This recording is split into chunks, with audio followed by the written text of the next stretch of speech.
ज्येष्ठ नागरिक संघ, लीलावती चॅरिटेबल ट्रस्टचे सर्व मंडळी आणि त्यासोबतच मला आज शंकर पाटील यांच्या दिंड या कथेचं वाचन करण्याची संधी तुम्हा सगळ्यांनी उपलब्ध करून दिली.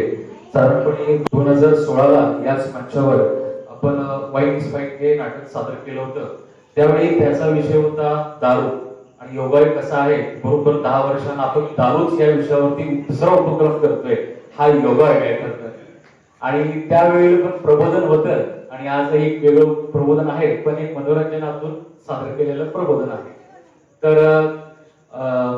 मला या मंचावर प्रमुख पाहुणा म्हणून उभं राहण्याची संधी आणि सादरीकरणाची संधी दिली त्याबद्दल ज्येष्ठ नागरिक संघाच्या सर्व पदाधिकारी, देसाई साहेब असतील, गुरवे साहेब असतील, नानासाहेब भोसले असतील आणि पूर्ण त्यांचे सर्व सहकारी, ही मंडळी काय प्रोत्साहन कलावंताच्या पाठीमागे प्रोत्साहनासाठी उभी राहतात. हे प्रोत्साहन फार महत्वाचं आहे. कलावंत घडत राहतो, शिकत राहतो, पण कलेला सादरीकरणासाठी व्यासपीठ आणि पाठीवर प्रोत्साहनाची थाप असल्याशिवाय कलाकार मोठा होऊ शकत नाही. या सगळ्याचं आम्ही उदाहरण 10 वर्षापासून अनुभवतोय. तर मी जास्त काही बोलणार नाही. ज्या गोष्टीसाठी मला इथं निमंत्रित केलंय ते सादरीकरणाची मी सुरुवात करतो. आपल्या गोष्टीचं नाव आहे धिंड. साधारणपणे 30-35 वर्षांपूर्वी शंकर पाटील सरांनी या कथेचं सादरीकरण संपूर्ण महाराष्ट्रामध्ये केलं होतं. आणि आज एक माझ्या सरांच्या आशीर्वादानं आणि प्रेरणेतून मी माझ्या अनुभवाचं गाठोडं तुमच्या समोर सोडून मी एक छोटासा प्रयत्न माझ्या माध्यमातून करतोय. आशा आहे की तुम्हाला आवडेल आणि तुम्ही मला मार्गदर्शन कराल. धन्यवाद. मी सुरू करतो. आपल्या गोष्टीचं नाव आहे धिंड. गावामध्ये एक कलालाचं दुकान होतं. त्या दुकानात पिणारे लोक जे असायचे ते आपले 4 लोक यायचे, तिथं प्यायचे आणि आपापल्या घरात निवांत बसायचे. बाकी काही भानगड नव्हती. पण देश स्वतंत्र झाला, समाज सुधारावा म्हणून वेगवेगळे कायदे व्हायला लागले. त्या काळात महाराष्ट्रात एक कायदा झाला, तो म्हणजे दारूबंदीचा. ही दारूबंदी आली, प्रोहिबिशन आली आणि आमच्या गावात गंमत अशी आली की पिणार कोण नाही हेच कळणार. बघता बघता होम इंडस्ट्री वाढली आणि बँकेचं कर्ज न घेता जिकडं तिकडं हात भटक्या सुरू झाल्या. मग अशी 2-4 वर्ष गेल्यावर गावाची म्हातारी कोणतरी जुनी शहाणी माणसं होती ती म्हणायला लागली, हे काही खरं नाही, गाव पुरतं नसेल याचा विचार करा. मग ती माग लागल्यावर विचार करणं भागच पडत. मग सगळे म्हणायला लागले, दारू लई वाईट, दारू सोडा, दारू सोडा. मग लोकांनी पटायला लागले की दारू सोडायलाच पाहिजे. पण लोक म्हणायला लागले, समजा दारू सोडली आणि जर पुन्हा कोण प्यायला लागलं तर काय करायचं. मग त्याच्यावर असा तोडगा काढला की दारू सोडायची म्हणजे शपथच घ्यायची आणि शपथ घेऊन का जर कोण पिणारा निघाला तर अशा माणसाची आपण गाढवावर थेटच काढायची. हे पटलं लोकांनी. मग सगळे म्हणायला लागले, हे बरोबर आहे, हे बरोबर आहे. आता एक काम करा, शुभ दिवस काढा आणि मुहूर्त काढा, चालतं. मग कुणीतरी सुचवलं, 15 ऑगस्ट आलं का. मग सगळे म्हणायला लागले, 15 ऑगस्ट झाला. आणि मग 15 ऑगस्ट धरला आणि 15 ऑगस्टच्या सकाळी शपथ घ्यायला सगळं गाव चावडीच्या पटाकडापुढे गोळा झाला. सगळं म्हणजे काय, सगळी त्यातली निम्मी पिणारी होती. सगळे गाव गोळा झालं, शब्दा घेतल्या आणि एकदाची दारू सोडली. आता ज्या दिवशी शब्दा घेतल्या तो दिवस मात्र आपलं कसा बसा पार पडला. 15 ऑगस्ट गेला, 16 ऑगस्टची तारीख आली, सकाळ झाली, दुपार झाली. तर लोकांनी वाटायला लागलं तिन्ही त्याला सापडल म्हणतात. पण कर्मधर्म संयोगांना 16 तारीख काय उपयोगी पडली नाही. हा, पण 17 तारीख का वाया गेली नाही. 17 तारीख उगावली, सकाळ झाली, दुपार टळली, तिन्ही सांज होत्या ना होत्या, दिवा बत्ती लागत्या ना लागत्या. अशा टायमाला एक जण धावत पळत चावडीवर आला आणि म्हणायला लागला, पाटील पाटील, अहो राव खोत गावला. आता गावला म्हटल्यावर कशात गावला हे पाटलांना कळलंच. या आपलं चांगलं धक्क्याला टिकून बसलं होतं. एक बोलच्या सावरत पुढे झाला आणि म्हणायला लागलं, अरे कुठं गावला, कुठं गावला. ह्यो म्हणायला लागला, ते म्हटलं घरात बायको सगळं ठोवडी चालली होती. लगेच पाटलाने शिपायाला इशारा केला. त्याबरोबर त्याला धरून आणायला एकाला 4 शिपाई सरड्यासारखं पळत सुटलं. धोंडीबा तराळ तिथंच बसला होता. त्याला म्हणायला लागलं, धोंडीबा जी उठ उठ उठ उठ. काय झालं? गावात दौंडी द्यायचा. हा काय म्हणून? हे असं दूळ राहू कोण 10 रुपयाला आहे, तिची आता थंड काढायचं या मला सगळ्यांनी. धोंडीबा तराळ ऐकून आनंद झाला. त्यानं आपलं घुंगराची काठी हातात घेतली आणि चावडीच्या फटाकडात पहिली दौंडी दिली. ऐका हो ऐका, राहू कोण 10 रुपयाला आहे, तिची आता गाढवावरनं थेट काढायची आहे. तरी असं तसं सगळ्यांनी चावडीवर गोळा व्हावं. हे असा दवंडी देश सुटला आणि सगळं गाव खडबडून जाग झालं. अहो काय सांगायचं, कोणी नुसतं जर आहात ना आलं होतं, कोणाच्या मोठ्या धारा चालल्या होत्या, भाकऱ्याची वाट बघत बसलं होतं. ही सगळी कामं जिथल्या तिथं थांबली आणि जो तो चावडीवर पाया लागला. बारक्या पोरापासून ती म्हाताऱ्या कोताऱ्यापर्यंत सगळी चावडी गाठायला लागली. अहो बायका सुद्धा दना दना दना चावडीवर पळायला लागल्या. अहो काय सांगायचं, काय बायकाची तर शुद्धच राहिली नाही. चुलीवरचा तवा चुलीवर, भाकरी त्यावर आणि त्या चावडीवर. अशी सगळी बघता बघता चावडी पुढे पटाकर फार गर्दीनं फिरून गेली. जत्रा भराव तशी माणसं गोळा झाली. बाकीची तयारी सुरू झाली. लेझिमवाला आलं, हलगीवाला आलं, सगळे म्हणायला लागले, हे ना अगदी जंक्शन काढायची बरं का. गुलाला टिक्क पोत्याचं गुलाल आणा. हे टिक्क पोत गुलालाचं आणलं, चिरमुर आणलं 12 पाहिजे उधायला.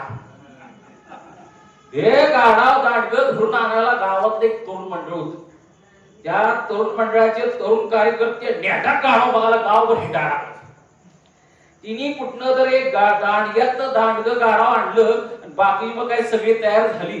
पण तयारी झाली खरं, पण ज्याची गाढवावर भिंड काढायचा आहे त्या राहू खोतालाच पत्त्या नव्हता. एवढ्यात म्हणा लागलो कोणतर, पत्त्या पाहिजेत पत्त्या. आता काय झालं, गावात एक वाणी होता. काय सांगायचं त्या वाण्याबद्दल. अहो असला चिंगट वाणी की स्वतःच्या भाऊबंदात जरी कोणी मयत झालं कधी कधी फुकट पत्त्या द्यायचा नाही. पण तो सुद्धा असा रंगला होता की पदरचं त्याग घेऊन फुकटची 4 पत्त्या दिल्या आणि म्हणायला लागला, करा मज्जा. वर सगळ्यासाठी आनंद झालेला.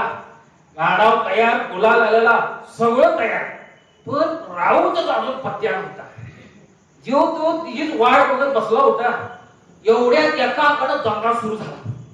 बघतात काय, राहू येताना दिसला. कसा? अहो काय सांगावं राहू बद्दल. अगदी घोड जिंकलेल्या पैलवानाला खांद्यावर करून मिरवत आणतात का नाही, तसा अगदी शिपायाने बळजबरीनं खांद्यावर घेतला होता. अहो राहू खोत येताना जो आनंद झाला, काय सांगावं त्या आनंदाबद्दल. कार कार कार कार टाळ्या पडल्या आणि पोरा सोरात नुसत्या शिट्ट्याचा धक्का उडवला. पण ह्या सगळ्यात याची पूर्वकल्पना त्या गाढवाला अजिबात नव्हती.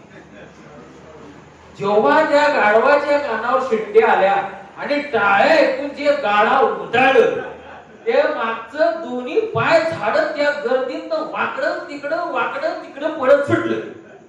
अहो पोलिसांचा लाट्याला बरा म्हणायची पाळी आली. कुणाचं गुडघं फुटायला लागलं, नाडग्या सुजायला लागल्या, धाक निघायला लागलं. कुणी साष्टांग नमस्कार घालावा त्याच्यावरनं असं कुणी पळायला लागलं. आवरा त्या गाढवाला धरा धरा की अरे पळाला धरा. लोकांनी मागणी केली, लोक पुढे आले. धरणार कुठलं, नेटा करावं. शेवटी तरुण मंडळाच्या कार्यकर्त्यांनी कबड्डी तशी साखळी धरतात का नाही तशी साखळी धरली आणि गाढवाच्या रोकाला चाल करत निघाला. सोडायचंच नाही, कवळाच खातो असं म्हणायला लागले. आणि पैलवानासारखा गडी होता. जवळ जाऊन त्यांनी एकदम कवळाच घातला. सगळ्यांनी मिठीतच घातला गाढवाला आणि म्हणायला लागले, रेटा. मागं घेऊन त्या भीतीजवळ त्याला भेटला. तिथं चांगला बांधून घातला आणि मग राहूला आणून चावडीत उभा केला. आता काय राहूचं वर्णन करावं.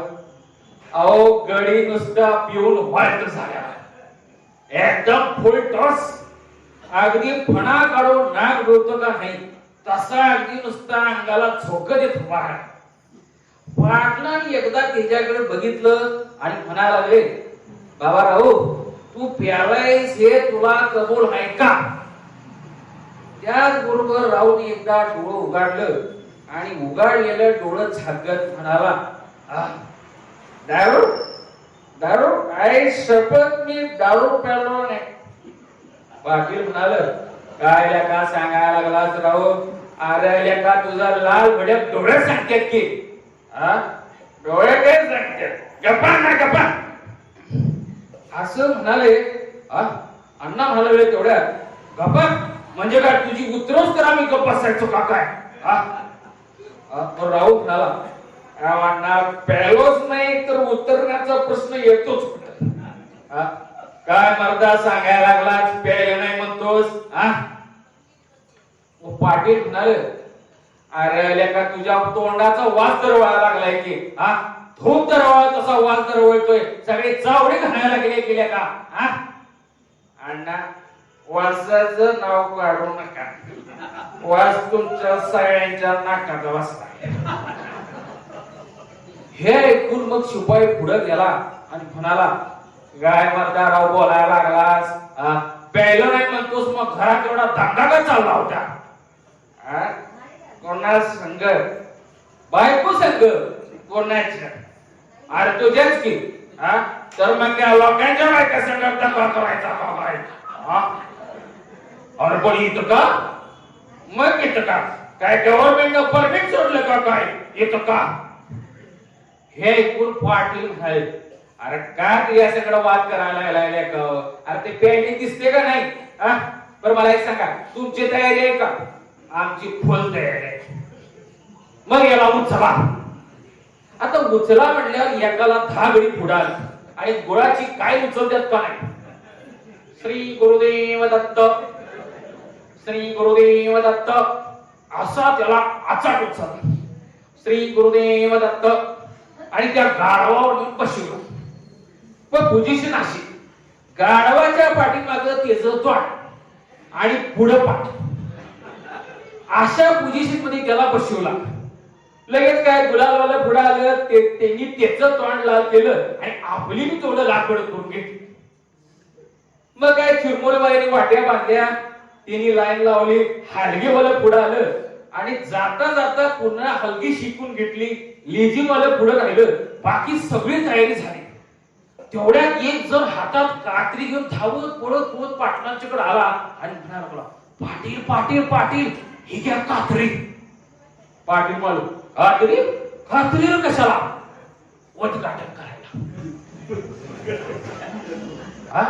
आता कशाचं उद्घाटन?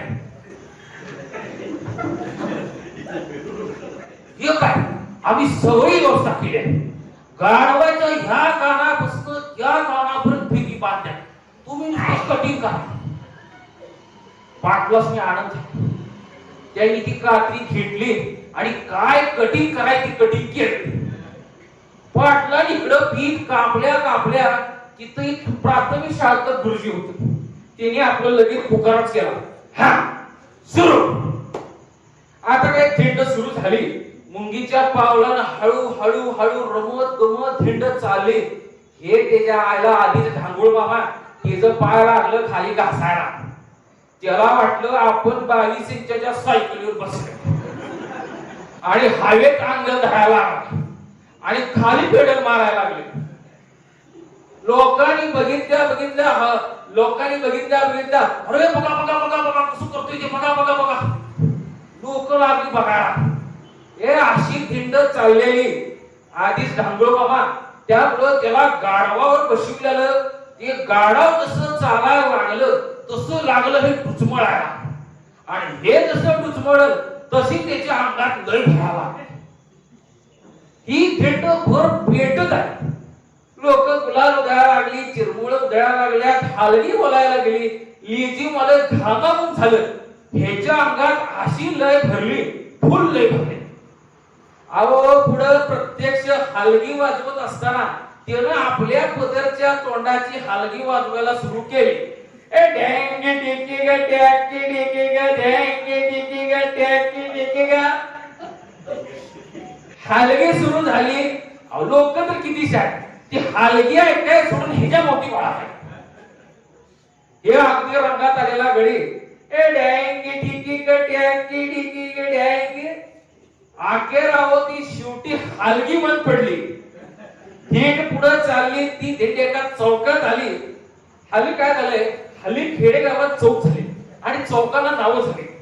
महात्मा गांधी चौक, मौलाना आझाद चौक, अशा एका चौकात भेट आली आणि एकदम एका अंगानं दंगा सुरू झाला.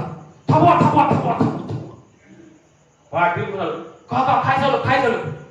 अहो इथं आम्हाला हार घालायचा आहे. पाटील म्हणाल, हार घालायचा काला काला काला. नाही नाही, तुमच्या शुभ हस्ते घालायचा. पाटलाने हार बघितला. अहो तो का हार साधा सुद्धा नव्हता. शेवंती गुलाब अशी काय फुलं नव्हती. एक एक इरसाल फुल वावलेलं घरटी एक एक मागून आणलेलं. फाटक्या तुटक्या चपला पायतान बुट सँडल हे सगळं वावलेली अशी फुलं होती. आणि म्हणजे असा सगळ्या फुलांनी वावलेला जगजग हार केला. हार बघून पाटील धबागलं.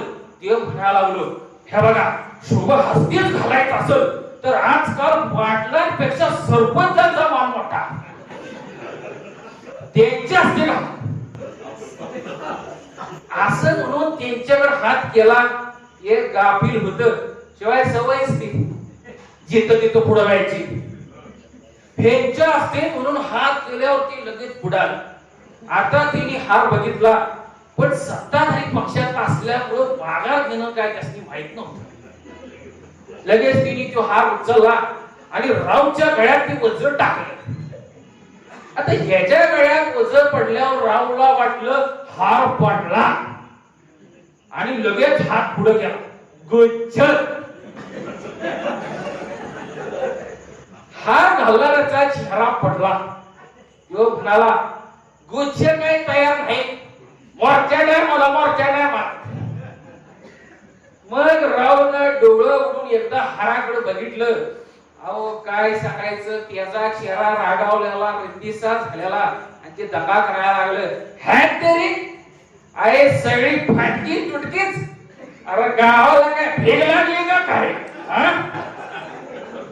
एखादा पाट पिट निधन सोसती. एवढ्या ते हलगी मिलगीवर लोक गोळा होऊन बघून म्हणायला लागली. त्यासनी म्हणायला लागलं, अरे काय तुम्ही काय झोपा काढता का काय? वाजवा की डॅंगी टिकी ग डॅंगी टिकी ग डॅंगी टिकी ग डॅंगी टिकी. हलगी वाजायला लागली. थेट पुढे चालली आणि दुसऱ्या एका चौकात ती थेट आली. मग पुन्हा एकदा सगळ्या बाजूने दंगा सुरू झाला. हो थांबा थांबा थांबा थांबा. राऊत म्हणाला, काय हार घालायचा आहे का काय?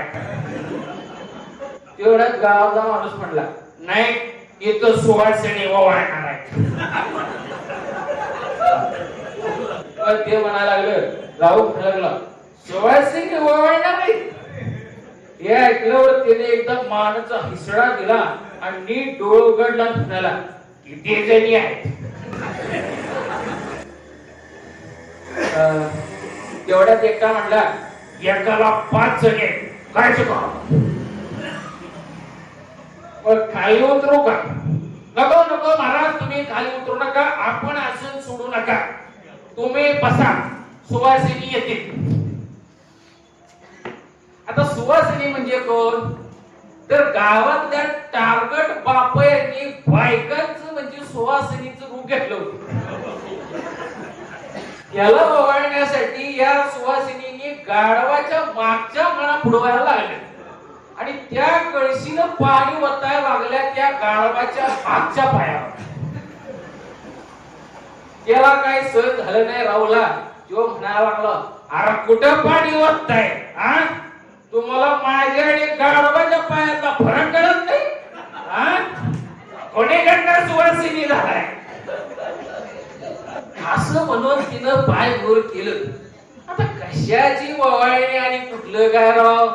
कशी वशी हळद वाहून हळदी कुंकू वाहून त्या सुवासिनी माघारी फिरल्या आता एकाला 5 वासिनी आपल्याला ववाळत्यात म्हटल्यावर ते जो इमान खाली राहते एरडम सोबत ते पाठपुऱ्या सुवासिनी बघता बघता त्याच्या तोंडातनं लावणीचा घोडाच बाहेर पडला हौस मला मोठी तुला घेऊ पाण्याची हौस मला मोठी तुला घेऊ पाण्याची तुझ्या दंडाच चोळी हायण्याची गंमत काय झाली ह्या लावणीचा ह्योच तुकडा पुन्हा म्हणताना कधी कधी जुन्या फोनोची पीठ एका शब्दात अडकते का नाही तशी त्याची पीठ एका शब्दात अडकते हौसले मला मोठे तुला गे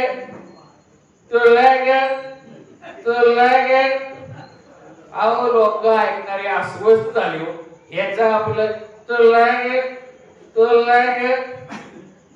एक पोरग तर एवढं अस्वस्थ झालं आणि पळत जाऊन आलं आणि याचं आपलं आता ते पोरग म्हणायला लागलं आता बरं झालं ग पुढच्या वेळ म्हणा त्याच बरोबर तिची पिनच मोडली आणि त्या पोरावर खवळला पुढची वेळ लेगा तुला काय कविता वाटली भाषा अरे कुठे एवढा नाही जणी लावणी ऐकतोस सांगू काय तुझ्या बापाला कुठे आहे तुझा बाप हे काय हलगीबाज होती सगळं तेवढ्यात हलगीबाज मला वाट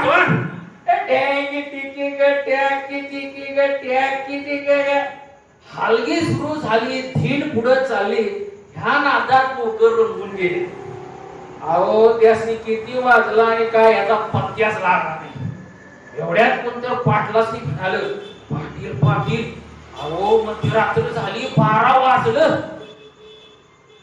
पाटील म्हणाले सरपंच असणे होय बरोबर आहे 12 वाजलं एक काम करू जवळ सगळं गाव फिरून झालंय इथं मारुतीचं देवाला आलंय आपण इथंच विसर्जन करू हे सगळं ऐकून गेलं राऊत होता कोण बोललाय पाटील चपाव नाही म्हणजे आम्ही चर्चा करत होतो इथं मारुतीचं देवाळ आले आता इथंच विसर्जन करू तेवढाच राहून अहो विसर्जनाची बातच ही सरा आताशी कुठं रंग भरायला लागलाय पाटील म्हणायला लागले पण बाबा नो लोक उपाशी पोटे आले आहेत 12 वाजायचा टाइम आलाय उपाशी पोटे लोक आले त्याच्या पुढे किती का राहणार सांग बरं हे राहून म्हणायला लागला मग आमच्यावर काय उपकार होता का काय एकदमची दिंड काढली ना मग पुढे करा हे ऐकल्यामुळं मग म्हणायला लागलं पुढे जा मग ती सगळी पुढे निघाली जरा पाटील आणि सरपंच माग रेंगावून ऐकू येणार नाही अशा अंतरानं आपोआप बोलायला लागले ऐकतच नाही काय करायचं हे बघा मी काय म्हणतोय काय 4 महिना राहिल्या थोडा झटका करा झटका आता किती मी झटका केला तरी 4 गल्ल्या फिरून व्हायला रात्रीचा 1 वाजला 1च्या सुमाराला सगळं गाव फिरून झाले असं लक्षात आल्यावर पाटील आणि सरपंच लगबगीने गेलं सगळं जवळ जाऊन म्हणा लागले राहूला बाबा राहू सगळं गाव फिरून झालं आता काय तुझं बाकी राहिलं नाही नव्ह कशाची बाकी राहिली नाही अरे आता काय राहिलं हे सगळे गावाने मज्जा बघितली अजून मांगवाडा तसाच राहिला आता याचं ऐकून पाटील हादरलं आता ह्याच्या पुढे मारवाडा मग आम्हाला हरिजनांच्यावर अन्याय झालेला मुळेच कापायचा आहे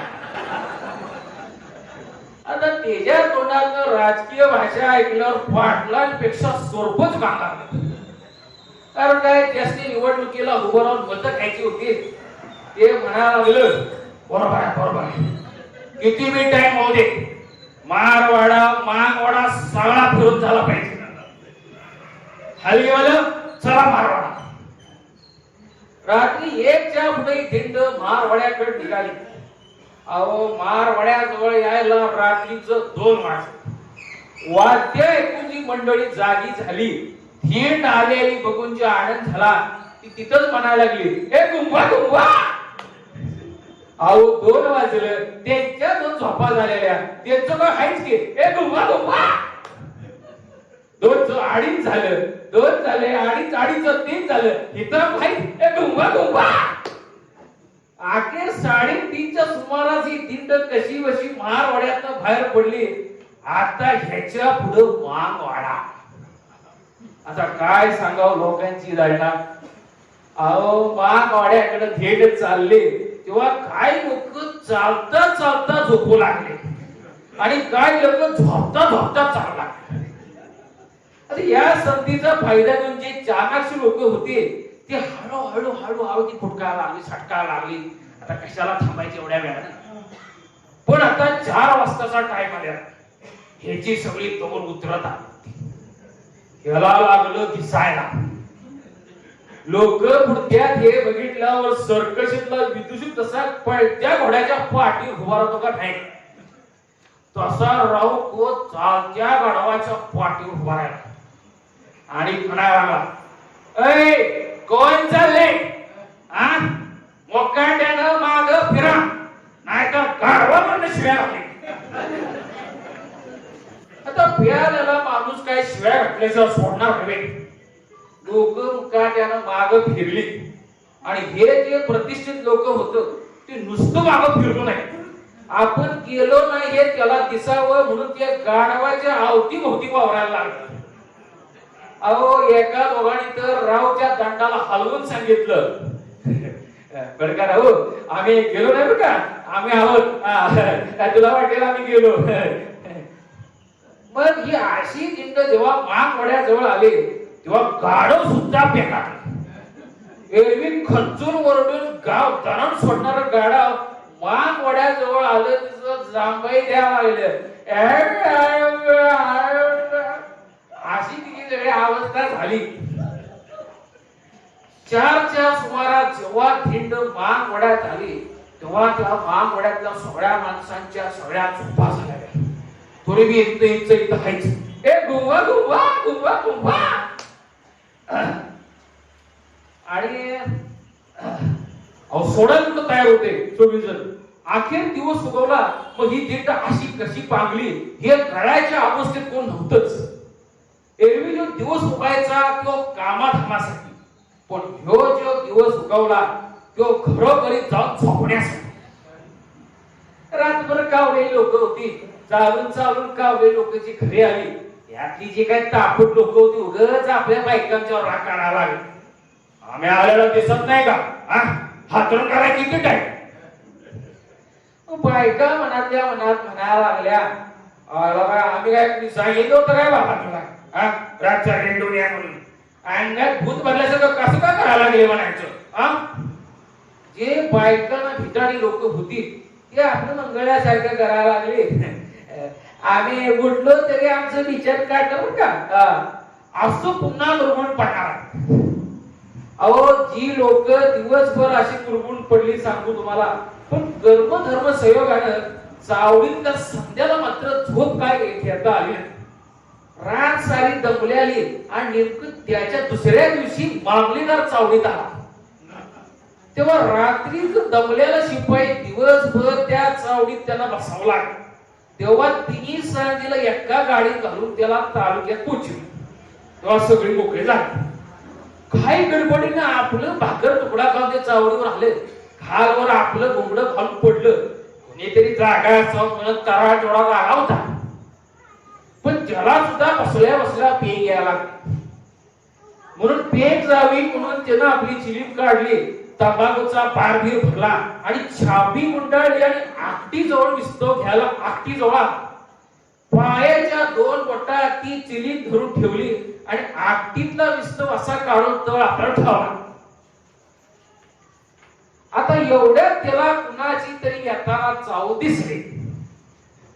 बघतोय तो का कुणीतरी झोकाट्यात येतोच येताना दिसला. ती बघतच राहिलो, कोण येतोय कोण यायला लागलंय. तर हातावर त्याने इस्तो घातल्याला भानच नाही त्याला. जेव्हा हात चांगला भाजून निघाला तेव्हा ती हात झडत म्हणाल, उठा रे बाबाने उठा. पण ते पहिल्या झोपेत धराडून झोपायला लागले. ते काय उठते तेव्हा एवढा तो झोकांड्या घेत आला, तो म्हणायला लागला, काय झोपली काय सगळी, उठवा उठवा. म्हणाले, थांब बाबा उठवतो. लगेच तराळ म्हणाला, उठा रे बाबा उठा. अरे बघा राहू खोत आला. आता राहू खोत म्हटल्यावर सगळ्यांच्या झोपा एकदम उडाय. पाठ पाठ पाठ सगळी उठून बसली. डोळं चोळं त्याच्याकडे बघत म्हणायला लागली, हा कोण, राहू का, हा राहू खोत काय. राहू म्हणाला, काय ओळखलं नाही का, काय तुम्ही पण पावशीर पावशीर मारली का काय आज. एक जण कपाळा हात मारून घेत म्हणाला, त्याला काढते वाटत आजपर्यंत. आणि राहू अंगाला झोपले देत म्हणायला लागला, काढते वाटत, कुठे पाटील, कुठे सरपंच, आणि कुठे ते गाढव, आणि कुठे ती हलगे. एवढं बोलून तो काय थांबला नाही. तिनं तिच्या पद्धतीची हलगी सुरू ठेवली. ए डँगी टिकी गे टँकी टिकी गे डँगी टिकी गे टँकी टिकी. वा, धन्यवाद.